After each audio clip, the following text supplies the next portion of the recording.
तो hello friends, welcome to my YouTube channel. तो दोस्तों, साहिल लाल यादव से जुड़ी बहुत ही बड़ी अपडेट लेकर आ दिया हूँ। फिल्म के बारे में अपडेट है, तो उससे पहले आप लोग हमारे चैनल पे तम भोजपुरी अपडेट तो सब्सक्राइब कर दीजिए और वीडियो लाइक कर दीजिए। इसी से हमें मोटिवेशन मिलती है। और बता दूँ कि हमारा इंस्टाग्राम फेसबुक का लिंक डिस्क्रिप्शन में, वहाँ से मैं फॉलो भी जरूर कर लीजिए। वहाँ आप तो साहिल लाल यादव से हर नया पोस्टर का पिक मिलेगा।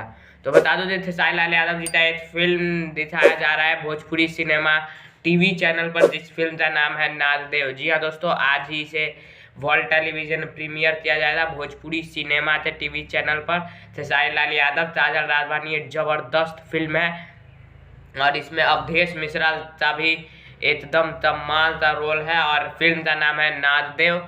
और एकदम साहिल लाल यादव, काजल राघवानी, आप तो सांप नाग के रूप में नजर आएंगे, तो देखने में जबरदस्त होगा। देव सिंह भी इसमें भयंकर किरदार करते हुए नजर आएंगे। जी हाँ दोस्तों, और बता दूं कि ये फिल्म जैसे ही खत्म हो जाए तब एक और फिल्म चलाई जाएगी, जबरदस्त मेहंदी लाते रत्ना 3। जी हाँ दोस्तों, जिसमें शहर अफसर साहिल लाल यादव, इसे चलाया जाएगा आज ही शाम 4 बजे।